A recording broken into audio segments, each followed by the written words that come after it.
When I was first able to offer TriYoga teacher training in this area, it was for very much personal reasons. I wanted to be able to travel and go to trainings and learn how to be a better TriYoga teacher, and I needed somebody to teach the classes that I had started. So over the years, I'd been kind of knocking on everybody's door, would you? And finally a little group came together. It was 4 people, maybe 5. And I had no idea what I was doing.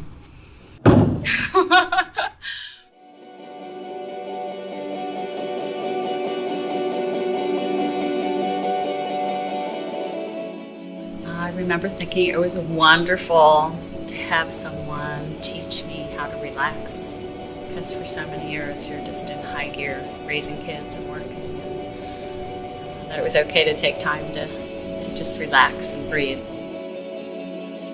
TriYoga is taught in a very traditional manner, in the sense that you have to have a teacher who passes the wisdom on to you. And I went up to her afterwards and I said, I want to learn how to do that. I want to feel that. And I was transitioning out of a very intense physical life with horses and horse training, and I felt I needed something for the next chapter of my life. The first time I came to yoga, it was such a soft practice. Rather than being linear, it was sort of round and soft. And the breathing made me feel like I was cleansed.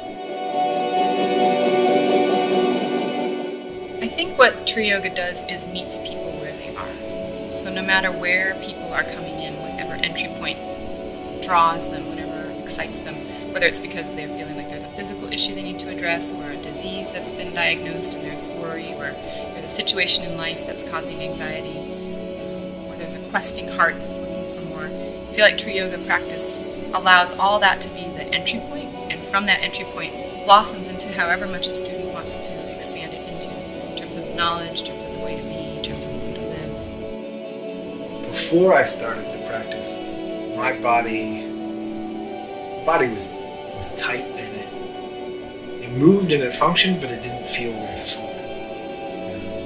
And I think that's always been a challenge of mine, having grown up around lots of weightlifting and strength training, but not a whole lot of focus on the impact that those kind of activities have on the way the body moves, how the body functions, how to be in alignment. I was practicing yoga with another yoga teacher, doing a different style of yoga, and the teacher decided to switch to TriYoga because she discovered it and loved it. And so I kind of came along for the ride, and it seemed really strange to have different names for poses and different ways of getting in and out of the poses. But as I stuck with it, I noticed that TriYoga has this amazing flow. I mean, it requires you to be mindful the entire time that you're practicing. What I was looking for was a practice that was a deep practice, more contemplative, more meditative, and I kept hearing Teresa's name.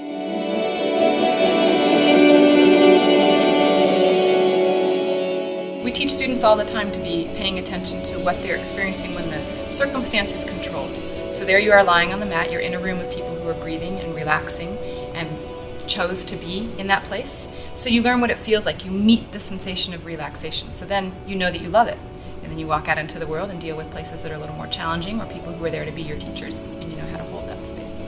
What I was finding in my private yoga practices with Teresa and in my own personal practice was that the more of this I was able to carve out time for, the more of the actual training, the learning of this form of yoga, the better I was able to handle some of the more painful aspects of the work that I was doing. I think one thing that coming to class has allowed me to do is set aside those aspects of my life that maybe can feel heavy at times, and just have permission to be. When life gets messy or difficult and I find myself getting agitated, I can reflect back to a time on the mat when I felt great peace and great relaxation and bliss. Preciousness for me in this practice has been the ability, the opportunity, and the pushing, in a sense, to let go. To let go and forgive and to be gentle with myself. How's that feel?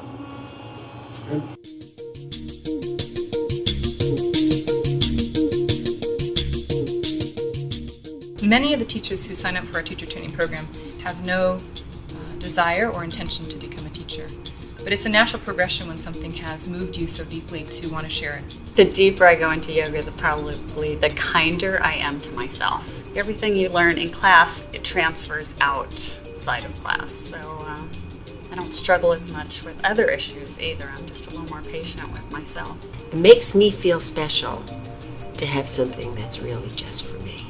I share it with my husband, I teach him, I help him, but it really makes me feel special to give it to him.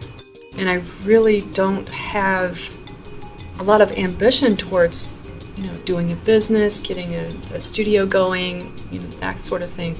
But there's something about having that ability to offer that service for others. TriYoga of Central Pennsylvania has trained in the past 5-10 years, maybe 30-40 teachers.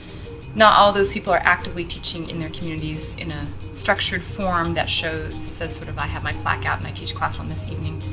But I would say almost all those people are in some way bringing the wisdom of TriYoga out into the world, either in the way that they're living or the way that they're breathing or the way that they're being.